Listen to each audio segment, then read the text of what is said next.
Gulick was a professional author and historian that wrote many novels, short stories, screenplays, and nonfiction books, mostly about the American Northwest.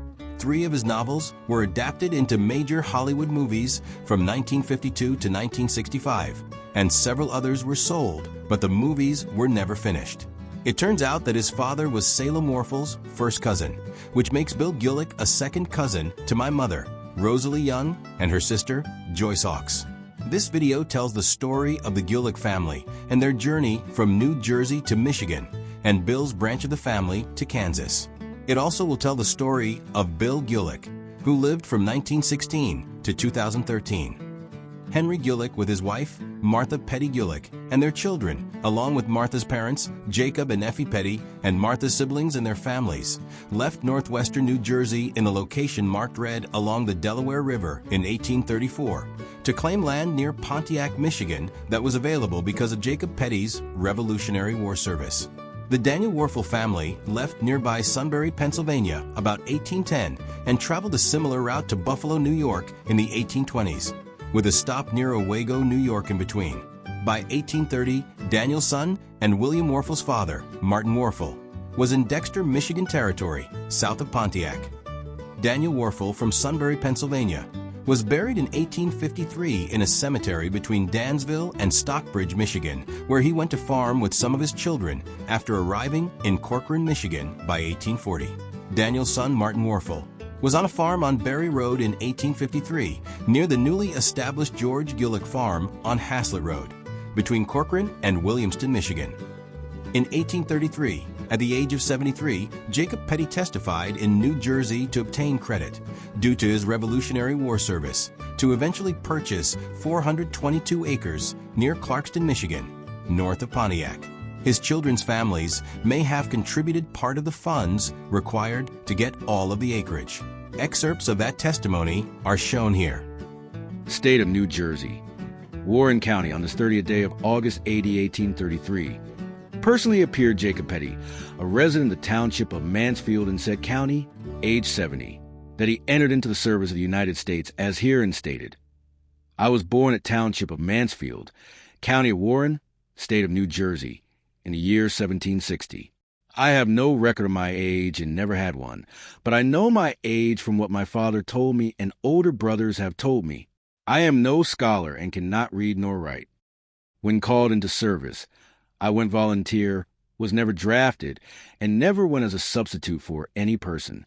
My services were performed as a wagoner. The first service I performed that I went out in the month of October 1776 from Greenwich to Easton and took sick people and their baggage to Reading.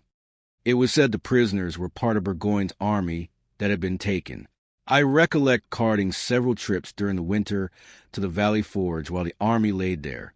I recollect distinct seeing General Washington there and his talking to me, asking me where I was from, and asking me if I would not go with him to one of his farms at the end of the war. So in 1834, the extended Petty family, including the family of Henry and Martha Petty Gulick, left Belvidere, New Jersey to obtain land near Clarkston, Michigan, with Jacob Petty's pension credit, with Jacob and his wife eventually getting title to 422 acres from the United States government. The location of Martin Warfel in 1830 in Dexter, northwest of Ann Arbor, west of the Red Mark. In an Oakland County, Michigan history book written after the deaths of Henry and Martha Petty Gulick is an account of Gulick family history and Henry Gulick III. In 1834, news of the fertile lands and agricultural opportunities to be had in the then territory of Michigan found its way to the New Jersey town where lived Henry J. Gulick and his rapidly growing family. At least 12 children that survived to adulthood. In the hope of bettering his condition and providing for his children, he decided to migrate to the west and was joined by 4 other families, Martha Petty's siblings and parents. The whole trip was made by team, and all possible household belongings were brought along. Mr. Gulick's family then consisted of 5 children, the number being later increased by 9 more. Each man of the party took part in the building of a log house, and all 4, or 5, families lived together in this one room until other houses could be built. Fortunately, game was plentiful, and there was no danger of starvation for the little colony, but times were very hard for a number of years. With the aid of his boys, Mr. Gulick cleared off his 190 acres of land and put it under cultivation. He was a good manager and discovered his land was best adapted to raising grain, which his son continues. At the bottom of this account, it says that only 3 of the 12 children survive, one of which was in Texas. But there were other children living in Michigan. One child went to Nags Bridge near Byron and had a descendant, Charlene Gulick, that was a classmate of my mother in Perry, Michigan. Another child was our ancestor, George Gulick Sr., who established a farm on Haslett Road north of Williamston in 1853. Henry Gulick III's wife was a daughter of Joel Hammond, who will appear on the 1857 map near Clarkston coming next. There are also Axfords and other families whose sons married Gulick daughters on the map. Henry Gulick is highlighted in green on his 190 acres southeast of Clarkston on this 1857 map. Gulick Lake on his farm is not shown on this map, but shows up on the Google map coming next. Jonathan Petty Jr., and Henry's son, John Gulick, appear to own the rest of the 422 acres that Jacob Petty obtained 20 years earlier. Joel Hammond, Axford, Van Sickle, and Voorhees are family names that Henry's children married into. Gulick Lake is shown on this Google map southeast of Clarkston, with Spring Lake, which was identified on the 1857 map, marked with an S. The Henry Gulick 190 acres is roughly outlined. In 1853, George Gulick Sr. went to farm in Williamstown Township, Michigan, on Haslett Road after marrying Annie Pete in Clarkston, where George was a carpenter because his older brother had taken over their dad's farm. George and Annie had 2 children in Clarkston, Henry Fillmore Gulick in 1851, who wrote this history in Kansas, and my ancestor, Louisa Gulick in 1853. George Gulick Jr. would be born in Williamston Township in 1856. Young Henry Gulick worked as a mason and carpenter in Williamstown until he was about 25, when he left Michigan to farm in Kansas, which we will explore later. Louisa married neighboring farmer William Warfel when she was 18, and they would establish a farm to the east on Wilgus Road, originally purchased by George Gulick Sr. George Gulick was born in Warren County, New Jersey, and was still a child when taken by his parents to the forest country of Oakland County, Michigan. He grew up amid pioneer surroundings and the atmosphere of the woods, his boyhood and youth filled with hard labor clearing a farm in the new country. He moved to Williamstown, Ingham County, and was engaged in agriculture the remainder of his life, his death occurring in 1899. Mr. Gulick was an industrious man, his integrity unquestioned in business circles, a good citizen and a force for progress and right living. He married Annie Pete in Clarkston, Oakland County, and had 3 children, Henry F., Louisa, wife of William Warfel, and George, a farmer in Ingham County. George Gulick Sr. is found on this 1874 map of Williamstown Township in Ingham County, with 120 acres on Epley and Haslett Roads, north of the town of Williamston, southwest of 3 Lakes, and southeast of the Alverson community, where William Warfel grew up on Berry Road. Highlighted on this map is the Epley namesake of Epley Road, the school where Louisa and Henry would have attended, at the corner of Epley and Lounsbury Roads, and the Lounsbury namesake. Also highlighted are 3 Lakes and Wilgus Road at J.S. Green, east of there, where Louisa's Wilgus Road farm would be, and the future firm Bentley Farm north of Green, that Salem Warfel would rent in the 1920s. The farm was owned by Hiram Haynes, across the road from the Haynes School that the Warfel children attended, before it was moved across the Shiawassee County line.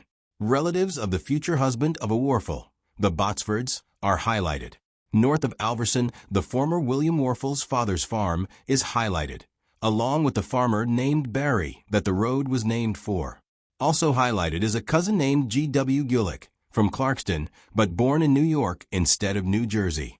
Peter DeMund, who married George's sister Margaret, is to the west down Gulick Road, and their son Harrison DeMund married my dad's grandfather's sister, Sarah Young, in Clarkston.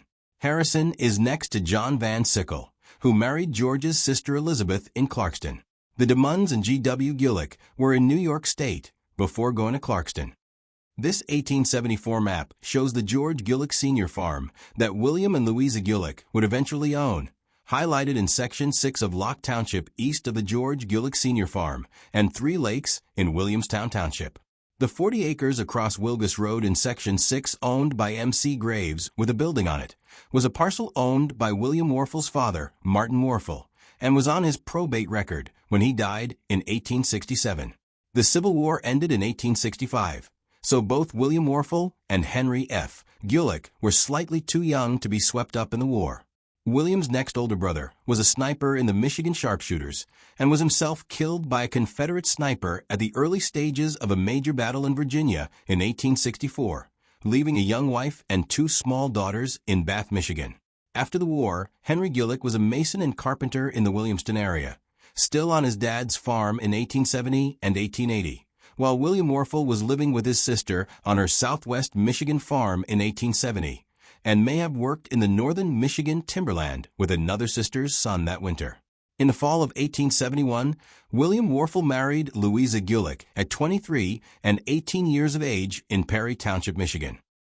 This 1895 Locke Township map shows George Gulick owning the William and Louisa Gulick Warfel 116-acre Wilgus Road farm, where William and Louisa raised 12 children born from 1871 to 1895, including my grandfather, Salem Warfel, the last born, and other children with descendants. Clarence Pete Warfel, Elva Ribby, whose only child married Earl West, Estella Martin, Mildred Durham, and Viola Botsford, whose only child married Lloyd Brunger. George's brother-in-law and Harrison DeMund's father, Peter DeMund, owns the farm next door, and County Line Lake is the nearest lake, less than a mile away. This 1914 map shows William Warfel's 156-acre farm in Section 6 after the death of George Gulick Sr. in 1899 and William's purchase of an additional 40 acres. The orange line runs from the George Gulick Jr. farm on Haslett Road to Williamston Road to Wilgus Road. The Firm Bentley farm on North Williamston Road would be rented by my grandfather in the 1920s, and my mom was born there in 1932. 3 lakes and County Line Lake are also highlighted. William and Louisa's eldest child, Elva Ribby, is highlighted in Section 7. Henry Gulick left Michigan to farm in Kansas when he was about 25 in 1886. His family history is documented in 2 pages transcribed from A History of Kansas and Kansans shown here. Henry's farm was in west central Kansas, out on the prairie south of Nebraska's Platte River and southeast of Colby, Kansas. The township where Henry Gulick went to farm is marked in red, north of Dodge City and south of McCook, Nebraska and Colby, Kansas. Topeka and Lawrence are highlighted to the east and Kansas City marked red on this map showing all of Kansas. The railroad reached the county where Henry Gulick farmed in January 1887, prompting land settlement in the county, and Henry probably went there by railroad. Henry Gulick's farm is highlighted in pink, north of Dodge City, on this map of the Dust Bowl area in the 1930s. It was the short grass prairie that shouldn't have been plowed to raise wheat. The 1919 agricultural census for Ohio Township, Ness County shows all farms with 100 to 450 acres of wheat, with limited corn, oats, and rye reported. Bill Gulick was in this area in 1938, where his grandmother still owned the farm, and he reported drifts of dust several feet deep and farmers owing more in taxes than the farm was worth. This 1886 sod house in Ness County is probably similar to how Henry Gulick started out after his marriage in 1888 to Josephine Garner, newly arrived in Ness County with her parents from Kentucky. Google Maps has a current view of the prairie in Ness County. Henry Gulick's family history was recorded as following. Henry Gulick, now retired in Utica, was a farmer in Ness County, engaged in the work which accomplished great development and progress in this part of Kansas. He experienced the hardships of pioneer life, as well as the rewards and comforts that came with the days of prosperity. Mr. Gulick was born in Clarkston, about 10 miles from Pontiac, Oakland County, Michigan, August 4th, 1851, being the son of George and Annie P. Gulick. His grandfather was Henry Gulick of Warren County, New Jersey, who went as a pioneer to Michigan and settled in the heavy timber of Oakland County, where he assisted in blazing the roads and in other tasks which made possible the work of those that came after. Hard work cleared his farm and placed part of it in cultivation. and when he died before the Civil War, had become one of the well-to-do men of his locality. He married Patty Petty, and they became the parents of the following children: Henry, Axford, John, Jacob, George, the father of Henry F. of this notice, Louisa, who married Jerry Miller, Elizabeth, who married John Van Sickle, Effie, who married the elder Harrison DeMund, and Margaret, who married Peter DeMund, father of the younger Harrison DeMund. A repeat of the George Gulick Sr. story read earlier, ending with the three children, Henry F., Louisa Warfel, and George Jr. Henry F. Gulick was born in Oakland County, but raised about 60 miles away in Williamstown Township, Ingham County, Michigan. As a youth, he looked forward to trading trips to Williamston with his father, and his education was secured near his home on Haslett Road. Henry was a mason's helper, a carpenter, and engaged in other forms of employment. About 1886, Henry left Michigan to become a farmer in Kansas. When Henry left Michigan, he took the train to Waukene, Kansas, about 35 miles northeast of his Ness County farm, arriving in Ness City by wagon. He took up a homestead in Ohio Township, the southeast quarter of Section 33, 160 acres, Township 16, Range 26, and he patented and improved as well as his neighbors did theirs. The farm was south of Utica, Kansas, which is the chartreuse mark northwest of Ness City, which is the red mark north of Dodge City on this map. The specific location of the 160 acres south of the town of Utica is shown on this Ohio Township section map. His pioneer residence, similar to other homes in the locality, was a one-room structure composed of sod and frame, with half windows and a single entrance, the room being plastered with a substance made from a native lime found in great quantities here. His livestock at the time of his arrival consisted of a yoke of cattle, which he subsequently traded for a pair of ponies and a cow, and his land was broken with the oxen and the ponies. During the first years he was supported, as was his family, by the feedstuff that he was able to raise. Potatoes and eventually wheat, combined with outside work, which he did for his neighbors, enabled him to secure a foothold in the new country and to start himself upon the road to success. After 11 years upon his original tract, Mr. Gulick disposed of his farm and purchased 3/4 sections a mile northeast of the town of Utica, where he spent the remainder of his active career, or until 1911, when he retired from labor and moved to his comfortable home at Utica. He improved this farm to among the best in the area and brought 200 acres under plow, his best wheat yield being 30 bushels to the acre. He also had his disastrous years, on one occasion having a total failure. His cattle were the well-graded Durham breed, which brought in the market perhaps 1/3 of the price which they commanded in 1916. As a hog raiser, he gave his attention to the Poland China breed, which, on one occasion, he was forced to sell as cheap as $2.85 and $3 a hundred. Mr. Gulick was reared under a Democratic family influence, but since coming to Kansas has voted for the candidate instead of the party. Mr. Gulick married Josephine Garner in Ness County September 26, 1888. Josephine and her parents, Isaac and Elizabeth Nestor Garner, came to Ness County in March 1888 from Bath County, Kentucky. Mr. Garner was born there in 1831 and was a Confederate soldier. Mrs. Garner was born in 1837 in Kentucky and had 11 children, including Mrs. Gulick in 1860. Mr. and Mrs. Gulick are the parents of Dr. Grover Cleveland Gulick, born July 19, 1889.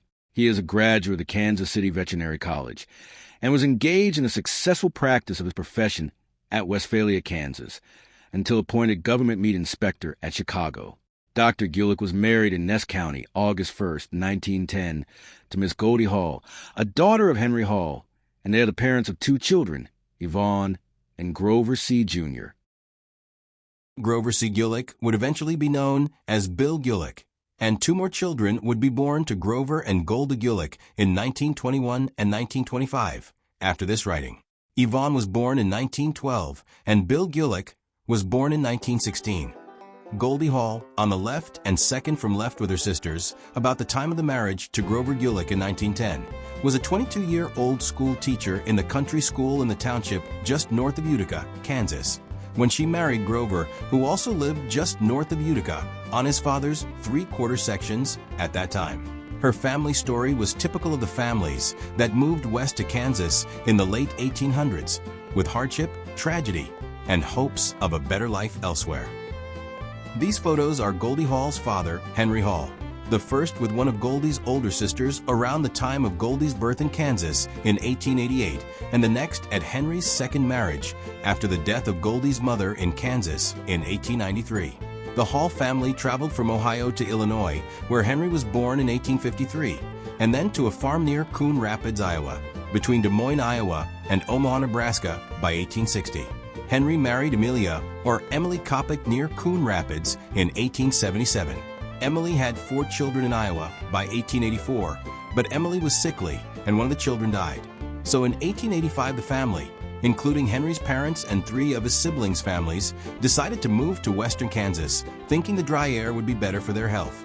The entire extended Hall family lived in this sod house by 1886, which some descendants call the dugout, in the township west of Utica, Kansas, where Henry Gulick lived. This photo was attributed to 1888, the year Goldie Haul was born, and she is the infant on her mother Emily's lap. I think her father, Henry Hall, is standing in the center, propped up on his rifle.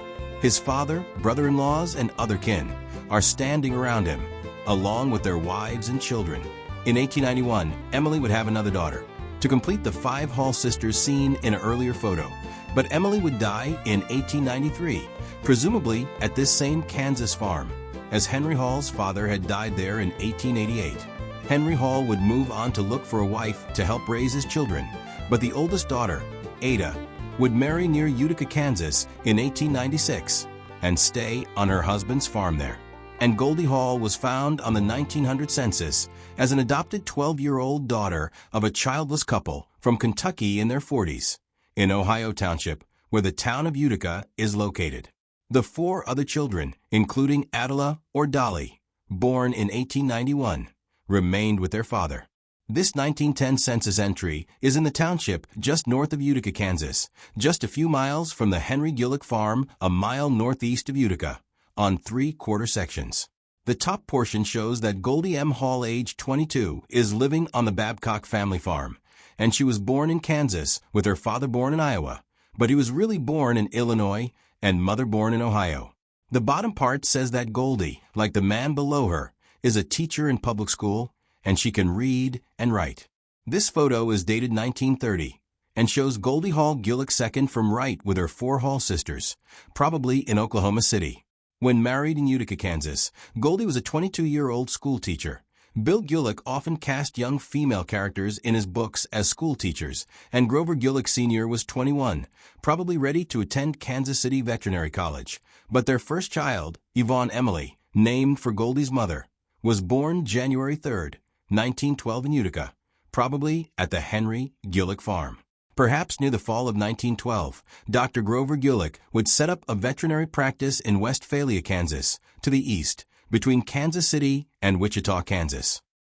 About 1916, Grover was appointed as a government meat inspector in Chicago, probably inspecting the vast number of cattle shipped there for disease, as Chicago led the nation in slaughterhouses and meat packing at that time. His 1920 census said that the family lived at 8412 South Green Street in Chicago, the Google Street View for that address shown here. I'm not sure which house is 8412, but they're pretty similar. The house location was on the south side, southeast of Midway Airport. In 1905, Upton Sinclair published the novel The Jungle, which documented the horrific conditions in the Chicago stockyards. The writings were meant to advance socialistic reforms for the working people in the stockyards, but the description of unsanitary conditions and resulting health concerns led to passage of the Meat Inspection Act, which led to Grover Gulick's job. There wasn't really any legislation passed to help the working conditions of the largely immigrant workers in the stockyards. This June 1917 draft registration for World War I, in which Grover did not serve, shows Grover Cleveland's signature, residence at 8412 Green Street, his exact birth date, age 27, born in Utica, Kansas, with a wife and 2 children under 12, Yvonne Emily and Grover Bill. He was a United States government veterinary inspector at the Union Stockyards, the exact location that Upton Sinclair wrote about in The Jungle. Grover was described as medium height and medium build, with dark blue eyes and light hair. In October of 1921, third child Henry Gulick was born in Hutchinson, Kansas, northeast of Dodge City, but over 150 miles east of Utica, Kansas, where Grover and Goldie were married. This 1925 census entry in Hutchinson, before the final child, Burl, was born in August of 1925, shows Grover and Golda, both 37, in an owned house, free of mortgage, with Grover a self-employed veterinary surgeon. Yvonne, Grover C. Jr., and Henry were 13, 9, and 3, with the older two at the city schools able to read and write. Henry Gulick the elder died in Hutchinson, Kansas in 1927, and by 1930, that census shown here, Grover and family had moved to Oklahoma City, Oklahoma, and Grover was an United States government meat inspector again. This 1930 census shows that GC and Golda owned a house worth $7,500, and they had a radio set, which showed more wealth than the average family. Yvonne was 18, Grover Bill 14, Henry 8, and Burl 4. In this 1930 Oklahoma City family photo with Golda and Grover Sr. Yvonne was born in Utica, Kansas. Bill was born in eastern Kansas, while Grover had his vet practice there before the family went to Chicago, while Henry and Burl were born in Hutchinson, Kansas. Goldie still had her father born in Iowa on the census when it was really Illinois, and her mother in Pennsylvania when it was really Ohio. Of course, Grover's father was born in Michigan and his mother in Kentucky. In 1929, Yvonne Emily Gulick was a junior at Hutchinson, Kansas High School, involved in all the nerdy organizations. This is Yvonne with the green arrow in the Valence Club, those that are interested in chemistry. Next, Yvonne in her second year of the literary club, perhaps influencing her little brother Bill in his future writing career. Yvonne was also on the Hutchinson High School buzz staff, the ambitious school newspaper, with a goal of 1,000 subscriptions. The yearbook writer said that her handwriting was impossible to read. Of course, Yvonne had to be on the yearbook staff, always pictured beside the same girlfriend, who must have been saddened when the Gulicks moved to Oklahoma City. Yvonne was also 2 years in the dramatic club, perhaps influencing some of Bill's later work in writing plays and screenplays. And proving to be well-rounded, Yvonne was also in the Girls Athletic Association. Yvonne graduated high school in Oklahoma City in 1930, and in 1931 went into nursing studies at Phillips College in Enid, Oklahoma. Yvonne Emily Gulick transferred to Nurses Medical School at the University of Oklahoma in Norman in 1932, and probably graduated from there in 1933. Yvonne was living back in Oklahoma City in 1934 and 1935, probably working in some capacity as a nurse. On her 1940 census, she reported completing a 5th or subsequent year of college. In June of 1938, Yvonne Emily Gulick of Oklahoma City married in southwestern Massachusetts Glenn Holman of Washington State, born in Colorado, but would soon be a community church minister in Boston. Yvonne was listed as a graduate nurse, but in another record would be described as teaching nurses in Boston. Yvonne was 26 years old and born in Utica, Kansas, to Grover C. Gulick and Golda May Hall. In October of 1940, Glenn Holman's draft registration was in Neponset, a neighborhood of Boston on the northeast side. Mrs. Holman, Yvonne, was his contact person, and his employer was the community church in Neponset, Boston. Glenn and Yvonne had left Liverpool, England on September 23, 1939, and returned to Boston. Britain had declared war on Germany on September 3, 1939, and one of their passenger ships had been sunk, but no bombing was happening in Britain yet. Glenn was studying theology at the University of Edinburgh in Scotland at the time, and was a chaplain army captain from 1942 to 1946. When Glenn shipped overseas, Yvonne went to Glenn's childhood home of Tacoma, Washington, and Bill Gulick would go there too. This is the Google Street View in Boston of the address, given on both the 1940 draft registration and the 1940 census. I imagine this place is worth over $1 million today. Yvonne's son was born in Boston in 1941, but the next two, both daughters, were born in Spokane, Washington, where Glenn was no longer employed in the ministry. Both daughters went to college in Boston. Glenn and Yvonne eventually went to Tacoma, Washington, where Yvonne died in 1999 at the age of 87. My mom has DNA matches on Ancestry.com with one of Yvonne's children and 2 grandchildren. Bill Gulick's brother, Henry Gulick, was a talented clarinet musician, and Bill collaborated with him on some of his works, having Henry compose music. Henry studied the clarinet in Oklahoma City and was sent to the Interlochen Music Camp in northern Michigan, which has had many famous musicians pass through. Henry received his formal music education at the Eastman School of Music in Rochester, New York. After a stint in the Army during World War II, Henry was able to become a professor of music at Indiana University from 1951 until he retired in 1986. Henry performed with several famous conductors, including Leonard Bernstein. Henry died in 2014 at age 83. And my mom has 2 DNA matches on Ancestry.com that are second cousins, once removed, and children of Henry.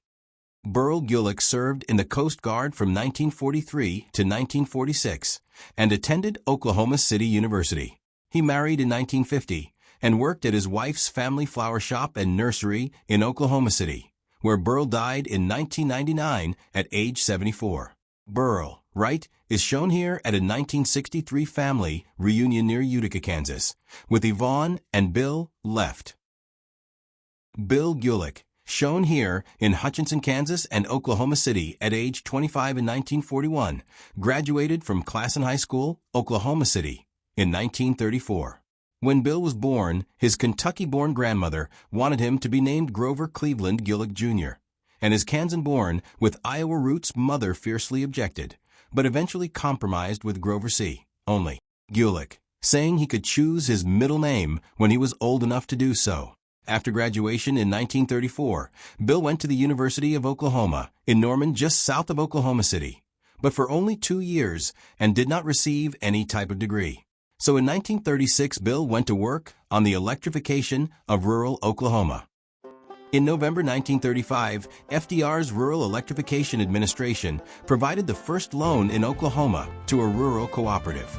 Throughout the rest of the 1930s, electric high lines were strung throughout the state by traveling crews living in power line construction camps. Bill joined these crews, where he went by the rest of his life name, Bill, and experienced situations and characters that would provide subject matter for his writings. In 1940, Bill Gulick went into the professional writing course at the University of Oklahoma under the Western historian and author Stanley Vestal. Bill had done some writing in high school and at the university and in the power line camps, and now he endeavored to make a career out of writing. Bill was not drafted for war because of polio that struck at 21 when he played semi-pro baseball, weakening one arm. He graduated from the writing course at age 26 in 1942. In 1940, Bill began selling stories to magazines. Bill began his professional writing career in 1940 by selling stories to cheap pulp fiction magazines, such as Adventure and New Western shown here, sometimes for as little as $10 per story. The name comes from the cheap pulp paper used in the magazines, selling for 10, 15, or 20 cents per copy. If you look closely on the bottom left of the New Western, you can see Gulick's name. In 1942, a slick paper magazine, as Bill described them, Liberty magazine paid him $350 for a story about the heroics of a man in high-line construction in Oklahoma. So in 1943, Bill moved to a writer's colony in Greenwich Village in New York City and sold stories to other slick paper outfits, including Esquire, Collier's, and the pinnacle of all, the Saturday Evening Post, getting close to $1,000 for some stories. In only 9 months, in 1944, Bill found he had enough of New York City and went back to Oklahoma, and then on to Tacoma, Washington, south of Seattle, where his sister, Yvonne Holman, lived during the war. Bill Gulick met his wife, Jean Abbott, while working as the house manager for a Tacoma theater company. Jean is seen on the right in her 1936 Tacoma High School yearbook. After marriage in 1946, shown on the left, the couple went to New York for a short time, where Bill discussed writing a serial novel for the Saturday Evening Post. The novel was set on the Snake River near Walla Walla, Washington, where the couple spent much of their time researching and writing the novel. When finished, The Bend of the Snake was too long for the Evening Post, rejected by Doubleday for lack of violence, and published by Houghton Mifflin in 1950. Universal Pictures soon paid Bill $5,000 for movie rights, and The Bend of the River was released in 1952 starring Jimmy Stewart and Rock Hudson, with Harry Morgan, a.k.a. Colonel Potter. The movie didn't make much sense to me. I'm sure the book was better. But this photo with Jimmy Stewart, still a favorite of mine, with Grover Sr., survives. Part of my problem with the movie is the 1950s unrealistic depictions of life in a wagon train, with clean clothes, men with white teeth and clean-shaven, beautiful new dresses, and makeup of the ladies with that red lipstick.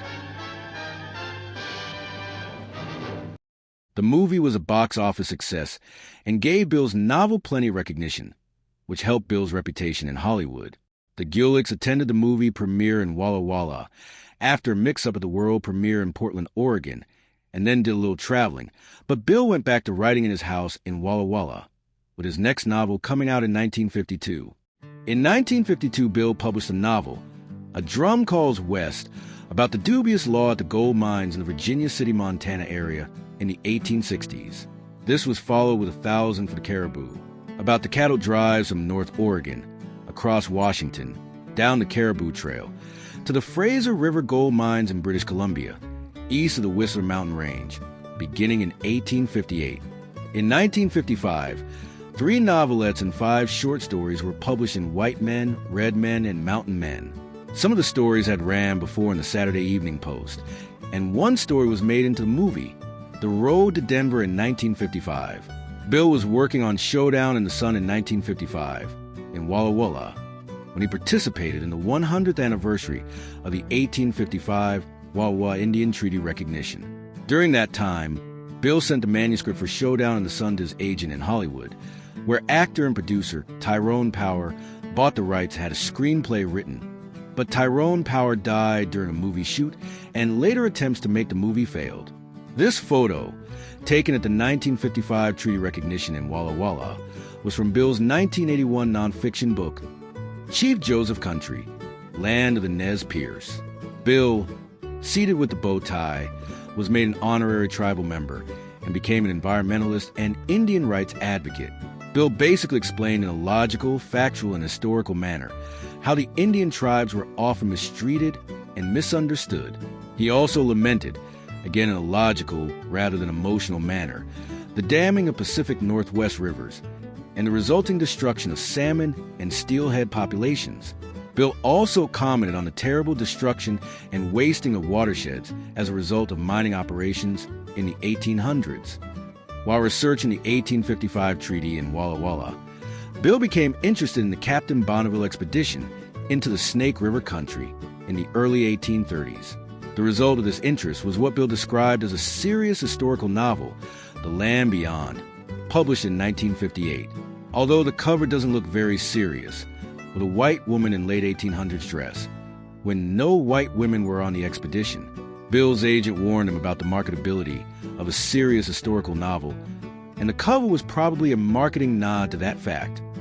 Bill's parents, Grover Sr. and Goldie, retired in Southern California about 1955, and Bill and Jean spent some time there too, where Bill sold more stories to Hollywood. Sometimes they would just use some of the scenes in his stories, but the films were not based on his stories.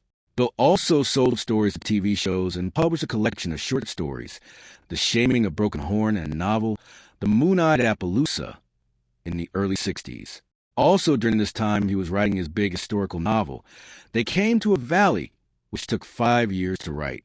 In 1963, Bill ran across a newspaper article about a wagon load of whiskey and champagne headed for Denver in the 1880s, so he wrote a short novel about it, somewhat of a comedy. Bill published a book with the title Hallelujah Train in 1963, and was immediately picked up by Hollywood and made into a movie called Hallelujah Trail, made in 1964 and released in 1965. Some of the movie advertisements say, based on the novel by Bill Gulick. Bill was able to spend some time on set in New Mexico, here between Lee Remick and Burt Lancaster, with Brian Keith and producer John Sturges. Bill also spent some time with John Sturges in Hollywood, where they tried to revive Bill's novel, A Showdown in the Sun, and worked on other leads. Bill liked Burt Lancaster and Jimmy Stewart, saying they were just as gracious in real life as on the screen, and he said everybody loved Lee Remick, as she was very nice. Bill tired of the Hollywood scene and returned to Walla Walla to work on his big historical novel. Grover Sr. died in California in 1964. From 1961 to 1966, Bill Gulick worked on other projects to make a living, but his main work was research and writing his long historical novel. They Came to a Valley. It was based on real events discovered in newspapers and diaries of the time at the beginning of Idaho Territory before it became a State of the Union. In the Boise, Idaho Valley, wagon trains down the Oregon Trail from Union, Iowa, and largely Confederate Missouri merged together on the trail in Wyoming in 1863 during the Civil War. Instead of continuing to populate Oregon, which already was a state, they decided to settle in the Boise Valley. Bill's Iowa grandparents surely affected the favorable depiction of the Iowans, and his Kentucky grandparents may have affected his lower Confederate depictions. Certainly his Unionist Michigan roots, as well as his relatively liberal Kansas upbringing regarding race, played a role. It is a very good book that had enough sales, as Bill described it, but not a bestseller despite winning some awards. Bill published two shorter, snappier novels, The Liveliest Town in the West in 1969, and The Modern Tale Country Club Caper in 1971. I learned that Bill did enjoy trout and steelhead fishing, although he does not dwell on that at all, just tangentially in his autobiography. 64 years a writer. About this time, Bill began research for nonfiction books, which would be his focus from then on. Bill's first nonfiction book was 1971 Snake River Country, with many color photos taken by an associate of Bill's.